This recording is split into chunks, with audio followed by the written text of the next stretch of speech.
ፈጣሪን ከማሳመን ይልቅ የሰው ልጅ ማሳመን ነው ከባድ ነው ለምንድነው ቀይረህ ስትመጣ ሙሉ ለሙሉ ንጹህ መሆንን ምናም ቼክ ማድረግ አለብኝ ይላል መሰለኝ እዛ የሚቀበለው ሰውዬ ተደፈጥጧል በፊቱ ያ ጥልቅ ነው እንደዚህ ነው ምናም በጣም ነው የሚሰቀጥጠኝ ለኔ ያልተፈጠረም እኔ ለዛ አልተፈጠርኩም ያጸጋ የለኝም ደስታ እንዳለ ገባኝና መጽሐፍ ቅዱስም ይላል እኔ መሰጣችሁ ደስታ ዓለም እንደምሰጣችሁ አይነት አይደለችም ይላልና ሞቼሳለው ባጣት በበደሌ በስራዬ መስቀሉ ቤዛ ደሞ አነሳኝ በትንሳኤ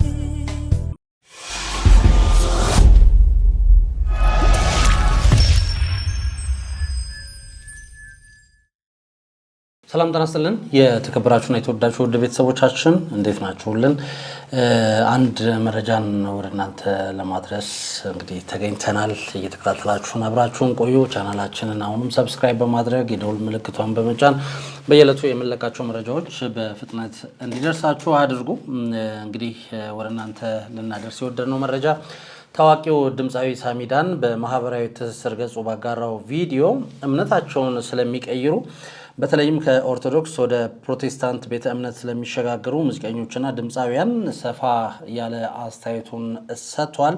ድምጻዊው በዚሁ ማብራሪያው አርቲስቶቹ እምነታቸውን ሲቀይሩ ስለነበሩበት የሙዚቃ ህይወት የሚሰጡትን አሉታዊ መግለጫና የዘማሪነት ሽግግራቸውን እንደዚሁ ተችቷል። ድምጻዊው በመልእክቱ አርቲስቶች እምነታቸውን በሚቀይሩበት ወቅት ጥልቅ አዘቅት ውስጥ ነበርን በማለት በሚሰጡት መግለጫ ወይም ደግሞ የሚሰጡት መግለጫ እንደሚገርመው ነው እንዲሁ የተናገረው ለማንኛውም እንግዲህ ታዋቂው ድምጻዊ ሳሚዳን እንደሚታወቀው ማህበራዊ ሚዲያ ላይ ንቁ ተሳትፎ የሚያደርግ አርቲስት ነው ለተለያዩ እንግዲህ ኮሜንቶች አስተያየቶች ምላሽ በመስጠትም ይታወቃል የተለያዩ ሰዎችም ባዝናኝነቱ ቆጥረውታል ከአድናቂዎቹ ጋር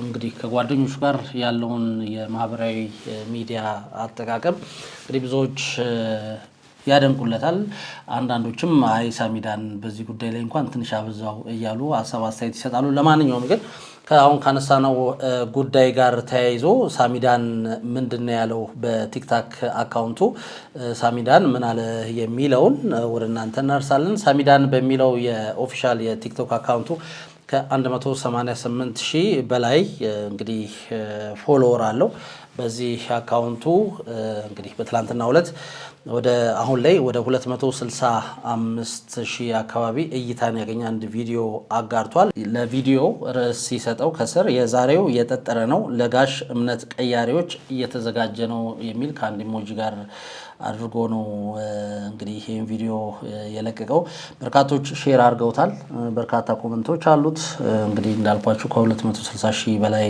እይታንም አግኝቷል አሁን ላይ እንግዲህ ምን አለ የሚለውን ግን ያው አብረን እንከታተለው እምነታቸውን ስለሚቀይሩ ሰዎች ነው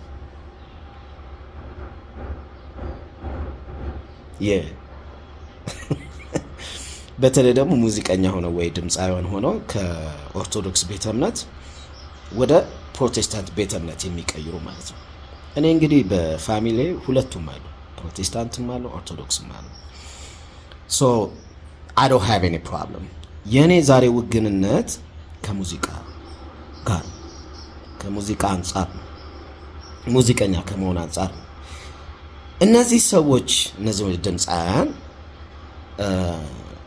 እምነታቸውን ሲቀይሩ ብዙ ጊዜ የሚሰጡት መግለጫ ነው የሚገርመኝ ጥልቅ ውስጥ ነበርን ነው የሚሉት የትኛው ጥልቅ ነው ዲኩ ሶ ለምሳሌ ፕራይም ታይማቸው ላይ ደግሞ አይደለም የሚቀይሩት እምነታቸው ፕራይም ታይም ማለት ለምሳሌ ዘፈን አድርገ ዘፈኑ ታውቆ አልበም ሊሆን ይችላል ሲንግል ከዛ ቱር ትወጣለ ያኔ ነው ትኬት እንትን ሙሉ ተችሎ ነው ሰው ደግሞ በጣም በቃ ፍቅሩና አፕሪሺዬሽኑን ያሳያል እዛ አብሮ አንተ ጋር ምናምን ያ በቃ የሚያጓጓው ታይም ከፍ ይላል ዝቅ ይላል ከዛ ደግሞ ከፍ ይላል እንደዛ ነው አካሄዱ እዛ ታይም ላይ አይቀይሩ ያቺ ክሬሟ ታይም ዝቅ ጅው ሲል ነው እና ብዙ ማውጣት የማይችሉት ከመሰላቸው ይቀይራሉ እና ጥልቁ ነው ይላሉ አሁን በዚህ ጊዜ በጣም አስቸጋሪ የሆነው ምን እንደሆነ ታውቃላችሁ? ፈጣሪን ከማሳመን ይልቅ የሰው ልጅ ማሳመን ነው ከባድ የሆነው። ለምንድነው? ቀይረህ ስትመጣ ሙሉ ለሙሉ ንጹህ መሆንን ምናምን ቼክ ማድረግ አለብኝ ይላል መሰለኝ እዛ የሚቀበለው ሰውዬ። ተደፈጥጧል። በፊቱ ያ ጥልቅ ነው እንደዚህ ነው ምናምን። እንግዲህ አንዳንድ ይሄ የሆነ ጊዜ ላይ የሚወራው ይሄ ሳይንቲስቶች ጋር የሚሄዱ ሳይንቲስቶች ምላችሁ ይሄ ጠንቋዮች፣ እኛ ሰፈር ውስጥ ሳይንቲስት ነው የምንላቸው እና ይሄ ሽንት አመድ ምናምን ደበላልቆ ምናምን ይገጫል። እነዛ ሳይንቲስቶች ጋር ሄደው የሚካድሙ ካሉ ኦኬ ያ ሜቢ እንግዲህ ጥልቅ አሰራር ሊሆን ይችላል። አይደል ነው ግን እዛ አመድ ውስጥ ያለ ሰውዬ ህይወትን ተንቢዮ ይቀይራል ብሎ ማሰብ ራሱ በጣም የሚያስገርም ነው። ኤኒዌይስ እንደዛም ከሆነ ኦኬ ዘፋኝነት በራሱ ኃጢአት ነው። የሱን አሁን ኦርቶዶክስነት ተከታይ ነኝ። ኦርቶዶክስነት የሚለው ዘፋኝነት ኃጢአት ነው የሚለው ምክንያቱም መጽሐፍ ቅዱስ ላይ በ16ኝነት ተጠቅሷል። ያው ትላንት እንደተነጋገር ነው ከ1 እስከ 15 ደግሞ አዳሜ ስደፈጥጩ ነው የምትዩ። ስለዚህ ሁላችንም ገቢ ነው። ንጹህ ነኝ ምናምን ብሎ የሚወጣ ሰው ካለ ይገርመኛል። አንድ እንግዲህ እንደ ማምለጫ የሚታይ ያው እንግዲህ ለኔ ሲነግሩኝ የነበረው ትላንት በኢየሱስ ክርስቶስ ካመንን እንድናለን ነው። ሁላችንም እናምናለን። እንግዲህ ያ ነው ጥልቁ አሰራር ምናምን ብለህ ግን እዛ ጋር ወዳጆችን ያሳልፍከውን ያ እምነቱን ምኑን እንትን የኖርኮን ህይወት ምናምን ፕላስ የጻፍናቸው እንደው የፍቅር ዘፈኖቹን እንኳን ተተንኮ ስንት የሚያርቁ ስንት የሚያስተካክሉ ሐሳብ ያለባቸው ዘፈኖቹስ እነዛን ጽፈናል እኮ አይደል እንዴ? እርዳታ ላይ ምን ላይ ሰው ማስተባበር ላይ ምናምን ተሳትፈናል። ለሶሳይቲው የምታደርገው አለ። ልጆችን ኢንስፓየር አድርገናል ምናምን። ያም ሁሉ ነው ጥልቅ። የሰው ልጅ ወደ ሆነ ነገር መቀየር መብቱ ነው፣ ግን ኮምፖዠር ሊኖር ይገባል። ያመንክበት በፊት የነበርከው ህይወት ያሳለፍከውን የ20 ምናምን ዓመት ጉምድ አድርገህ የምትጥለው ነገር አይደለም። ገባ? ፈጣሪም ደግሞ የነፍስን የውስጥህን የነፍስን ስለሚያይ እዛ ጋር ከሰው ጋር መታገል አይጠበቅብህም። ለማን ፕሩፍ ማድረግ አይጠበቅብህም። ፈጣሪ ያየዋል፣ ይሰም እንትን ያርጓል። መሄድ ራሱ እኮ አይጠበቅብህም። ኢንፋክት ተቀየር ያለው ብለህ ማናውንስ ማድረግ አይጠበቅብህም። በርን ከዘጋ አለቀ። የሚያስጨንቅህ ምናምን እንደው እንዲህ ባላረግ የምትለው ነገር አለ። እሱ ካለ እሱን ቀይረው ለብቻ መብትህ እኮ ትችላለህ። ወጥተህ መደፍጠጥና ይሄ እንትኑ ማድረጉ ግን እንግዲህ የትራንስፈር ማኒ ካለው እንደዛ ካለው ማድረግሽ ችግር የለውም። ቻፓው ካለው ማለት ነው። ያው እዛ ኮንትራቱ ላይ ሊል ይችላል። ከሌለው ግን ትሩ ጄኒዩን የሆነ እንትን ከሆነ አናውንስ ማድረግ አይጠበቅብህም። ተጸጽተህ አይደል የሆነ ነገር ረብሽው አይደል። እኔ አሁን ባለውበት በጣም ደስተኛ ነኝ። በቃ ደስ የሚል ህይወት ነው ምኖር እና ምንም የሚረብሽኝ ነገር የለም።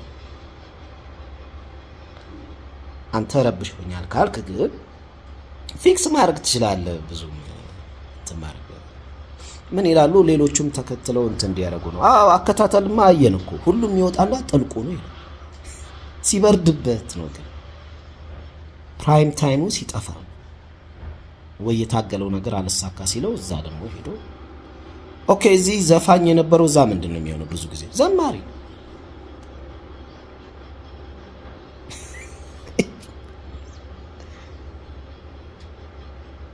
ደግሞ አብዛኞቹ ዘፈን ውስጥ የነበሩ ወደዛ ሄደው መዝሙር ሲያወጡ እኔ እንግዲህ ፋሚሊ ያለኝ አልኳችሁ ቁጭ ብዬ መዝሙር ቀጠቅጣለሁ ማለት ነው።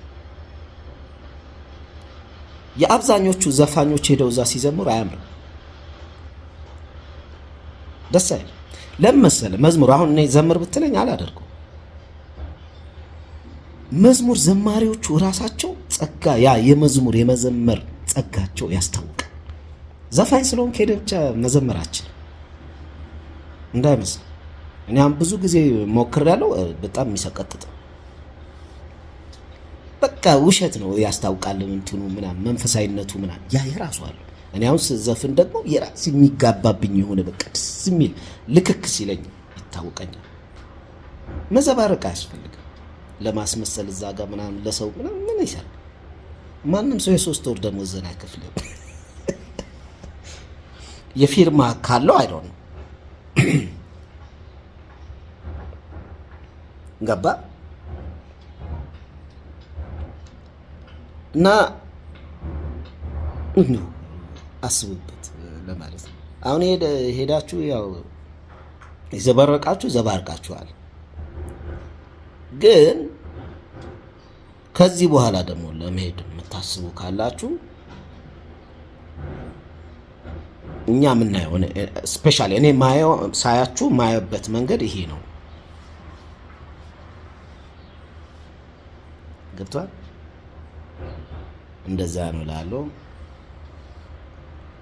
ዋላ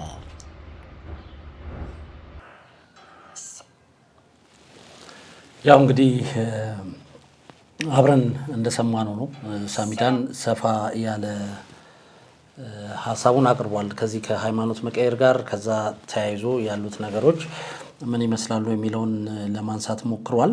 በነገራችን ላይ ድምፃዊው ለምን ቀየራችሁ አይደለም እያልኩ ያለሁት የነበራችሁበትን ቦታ ስትበሉበት የነበረውን እንግዲህ ደስ ባላችሁ ወይም ደግሞ ፕራይም ታይማችሁ ወይም ደግሞ ጥሩ በነበራችሁበት ሰዓት ጥሩ ፐርፎርም በምታደርጉበት ሰዓት በደንብ በህዝብ ዘንድ ተቀባይነት በነበራችሁ ሰዓት እንግዲህ ኢንጆይ ስታደርጉት የነበረውን ላይፍ ሌላ ስም መስጠት ተገቢ አይደለም። በዛው ልክ ደግሞ እንግዲህ ቅድም ሲል ሰምታችሁታል። የዚህ ሳይንቲስቶች እንላቸዋለን እኛ ሰፈር ብሏል። እንግዲህ በዚህ በጥንቆላ ላይ ወይም ደግሞ ያው የሚታወቅ ስለሆነ በጥንቆላ ላይ ያሉ ሰዎች ጋር የምትሄዱ ከሆነ እሱ እናንተ ናችሁ። ነገር ግን ሁሉንም ስለማይወክል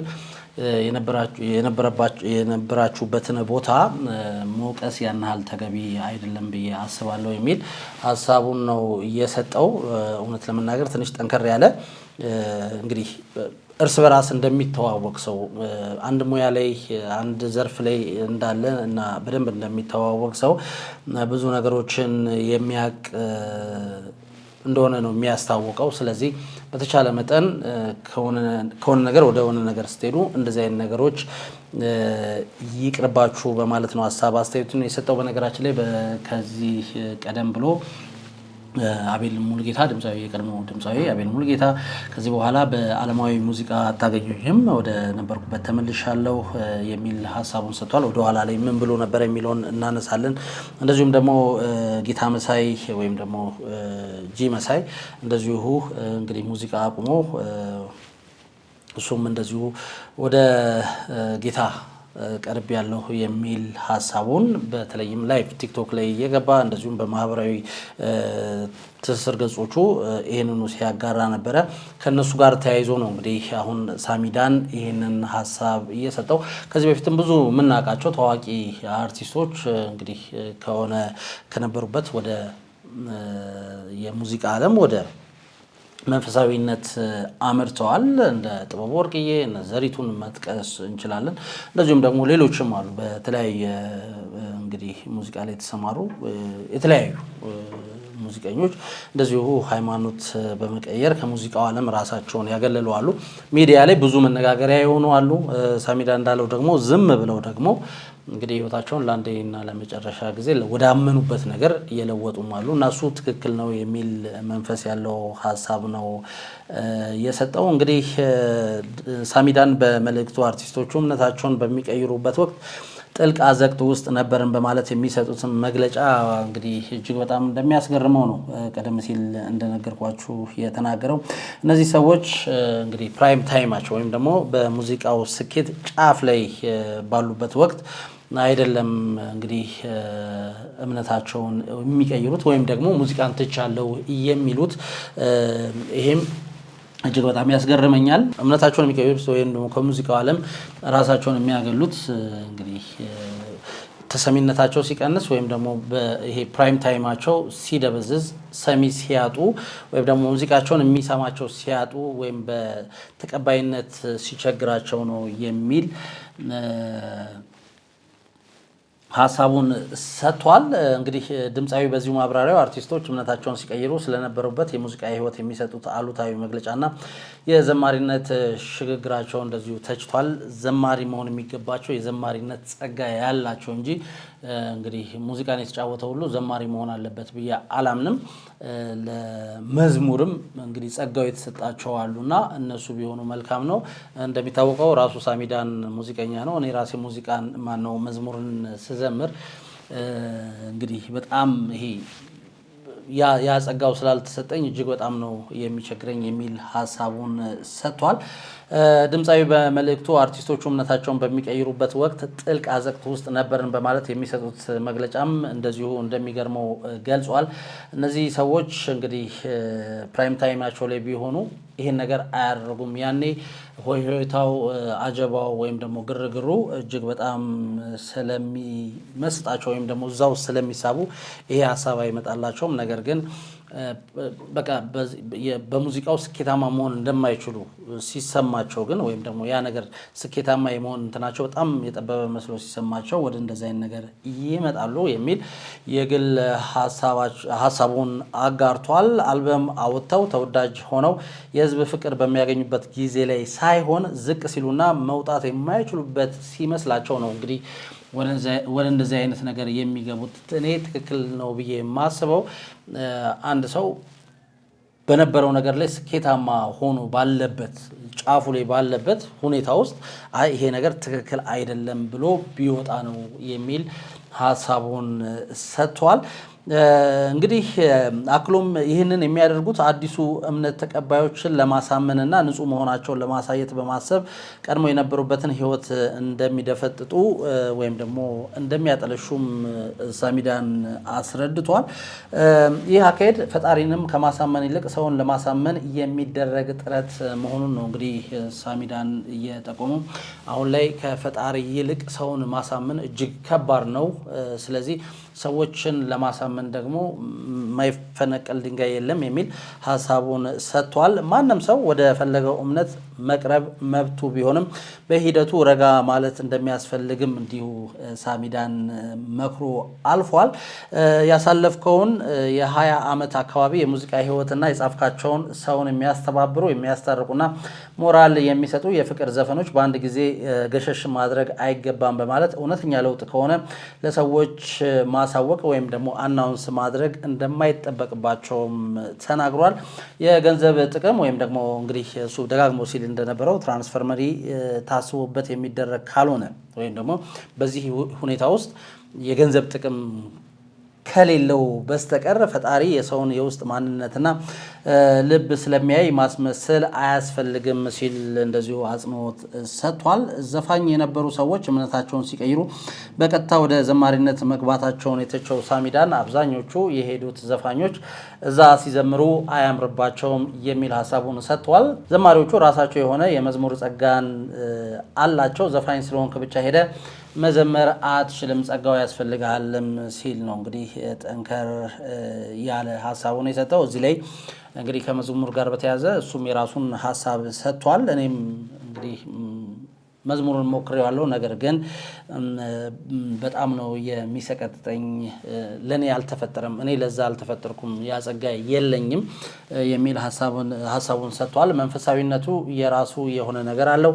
እኔ አሁን ስዘፍን ነው ልክክ ሲለኝ የሚታወቀኝ በማለት ለማስመሰል ተብሎ የሚደረግ ነገርን እንደማይቀበለውና አሁን ባለበት የኦርቶዶክስ እምነት ደስተኛ መሆኑን በአቋሙ ግልጽ አድርጓል።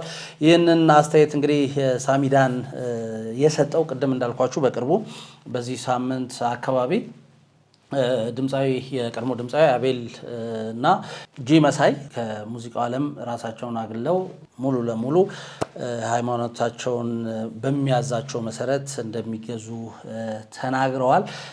በነገራችን ላይ እንግዲህ ድምፃዊ አቤል ሙሉጌታ ከዓለማዊ ዘፈን ህይወት ሙሉ በሙሉ በመውጣት ወደ መንፈሳዊ አገልግሎት መመለሱን ይፋ አድርጓል። አንደኛው ምክንያት ለሳሚዳን ይህን አስተያየት ለመስጠት ያነሳሳው የድምፃዊ አቤል ሙሉጌታ ጉዳይም ይመስለኛል።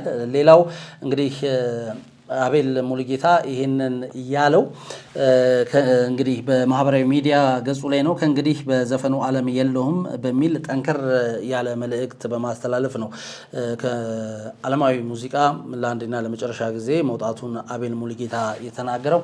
ባለፉት ዓመታት በዘፈን ስራዎቹ እንግዲህ የሚታወቀው አቤል የዘፈን ዓለም ውስብስብና አጋንንታዊ አሰራር ያለበት መሆኑን በመጥቀስ በተደጋጋሚ ወደ መንፈሳዊ ህይወት ለመመለስ ቢሞክርም ሳይሳካለት መግለጹን እንግዲህ ተናግሯል። ስለዚህ ቅድም እንግዲህ ሳሚዳን እንደተናገረው እነሱ አካባቢ ሳይንቲስቶች ብለው የሚጠሯቸው እዚህ ጋር አቤል ሙሉጌታ አንስቷል። የሙዚቃ ወይም የዘፈን ዓለም ውስብስብና አጋንንታዊ አሰራር ያለበት ነው ሲል ገልጿል። ይሄን ለዚህም ምላሽ የሚመስል ነገር ነው ሳሚዳን የተናገረው።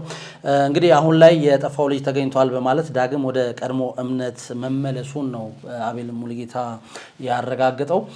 አቤል የዘፈን ዓለም ቆሻሻ፣ ውሸትና ከንቱ ሲል የገለጸ ሲሆን በተለይም የዘፋኝነት ህይወት ከስካር ጋር የተቆራኘ መሆኑን ጠቅሷል።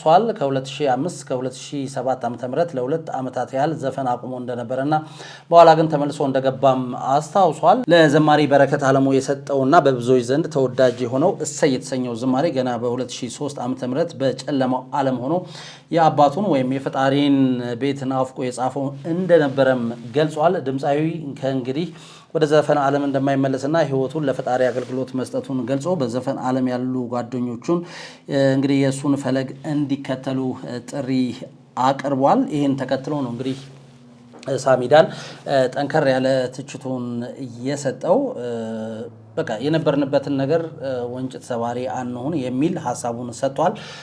ተመልካቾቻችን እናንተስ እንግዲህ የትኛው ነው ትክክል ብላችሁ ታስባላችሁ?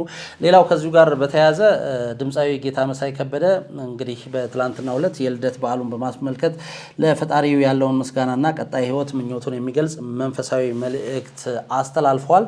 ድምፃዊ በማህበራዊ ትስስር ገጹ ዛሬ ልደቴ ነው በማለት በትላንትናው ዕለት ባጋራው አጭር ጽሁፍ ቀጣይ እርምጃውን በማስተዋል የተሞላ እንዲሆን ተመኝቷል። ጌታ የሚከበርበት የምድር ኑሮዬም በትዕግስት ሮጭ የሚጨርስበትና በቀንም በማታም አምላኬን የምፈራበት ጥበብ ይሁንልኝ በማለት እንግዲህ ጌታመሳይ ምኞቱን ገልጿል። በተጨማሪም በመልእክቱ የሮጥኩት ሩጫ በእሳት ስፈተን አይቃጥልብኝም፣ ቀኑ ደርሶ በአይኔ እስካየው ድረስ የነፍሴን መድኃኒት ልገዛለት ውዱ ጌታዬ የእግዚአብሔር ልጅ ኢየሱስ ክርስቶስ በማለት እንግዲህ ጸሎቱን አቅርቧል።